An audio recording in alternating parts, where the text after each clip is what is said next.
शिवजयंती निमित्ताने छत्रपतींचा पुतळा पूजाच्या 2 वेगवेगळ्या पत्रिका नगरपालिकेने प्रसिद्ध केल्या। पहिल्या पत्रिकेत सत्ताधारी परिचारक गटाने पंढरपूरचे विधानसभा सदस्य भारत भालके आणि शिक्षक आमदार दत्तात्रय सावंत यांचे नाव वगळले।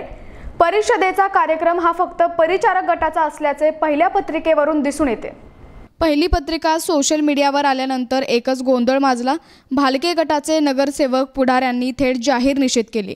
या गोंधळानंतर नगरपालिका जागी झाली आणि तात्काळ दुसरी पत्रिका प्रसिद्ध केली। यामध्ये आमदार भारत भालके आणि आमदार दत्तात्रय सावंत, माजी नगराध्यक्ष वाणा उत्पाद यांची नावे टाकण्यात आली। नगरपालिकेच्या अक्षम्य चुकीमुळे शिवजयंतीच्या कार्यक्रमाला गालबोट लागल्याचे चित्र पंढरीत निर्माण झाले।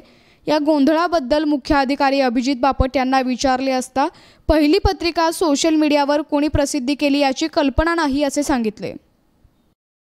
छत्रपती शिवाजी महाराज यांच्या जयंतीचा कार्यक्रम जी झाला, ज्यावेळेस मागे आम्हाला पत्रिका मिळाली नगरपालिकेकडून, त्यात पंढरपूर मंगळवेढा मतदारसंघाचे लोकप्रिय आमदार भारतनाना भालके यांचे नाव नसून त्यांनी त्यावेळेस सांगितले की शिवोने की पत्रिका मी छापलीच नाही, पण नगरपालिकेच्या कर्मचाऱ्यांनीच पत्रिका आम्हाला पोच केल्या।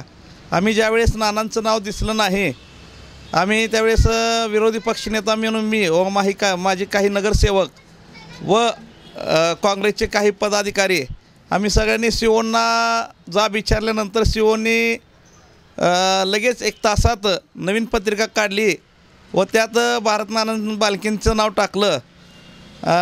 या प्रकारचं कारभार जर नगरपालिकेत चालत असेल तर हा एकदम गचाळ कारभार आणि हे नगरपालिका राजकारणीय नगरपालिका असं म्हटलं म्हटलं तर चुकीचं नाही।